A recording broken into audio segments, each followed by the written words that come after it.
Most people think certain foods are bad. They're not.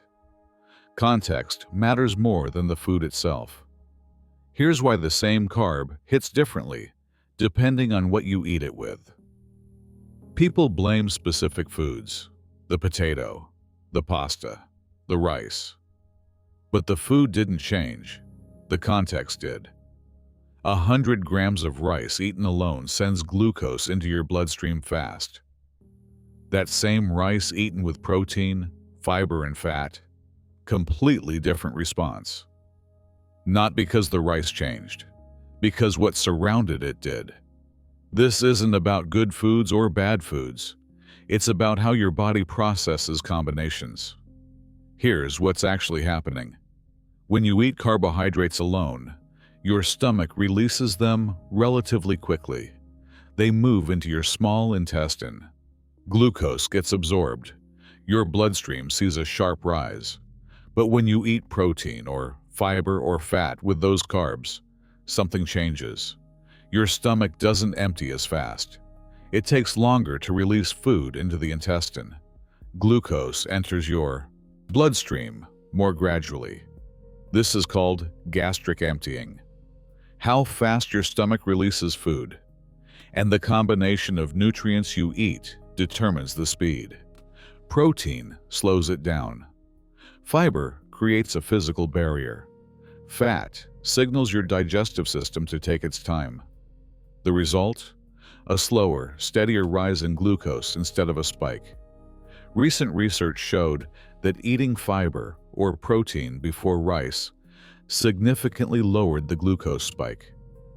Fat didn't eliminate the spike, but it delayed the peak and smoothed the curve. The speed matters more than the total amount. But here's where it gets more complex. The same food doesn't affect everyone the same way. In one study, researchers tracked people's glucose responses to identical foods. Some people spiked hard on potatoes but stayed stable on grapes. Others did the opposite. Potatoes were fine, grapes sent them soaring. It wasn't the food.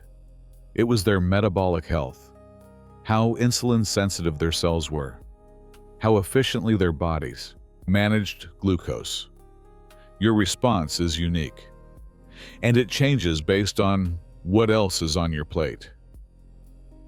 This is why breaking your fast with protein feels different than breaking it with fruit. When you're doing 16-8, your first meal sets the tone. If you start with straight carbohydrates after a fast, your body hasn't eaten in hours. Your stomach empties quickly. Glucose floods in. You might feel energized for a moment, then crash. But if you break your fast with protein and fat first, or eat them together with carbs, gastric emptying slows down. The glucose rise is gradual. You stay steady. People doing one meal a day figured this out instinctively. They don't eat a single macronutrient. They eat mixed meals because their body demands it. The context during a fasting window is everything. So what does this mean? Your body responds to timing and context, not just content. The same food becomes different based on what surrounds it. What you ate before, what you're eating with it, how long it's been since your last meal. Understanding this removes the mystery from why energy feels unpredictable. You're not guessing anymore. You're reading the pattern. The food didn't change. What surrounded it did. And once you understand that, your energy stops feeling random.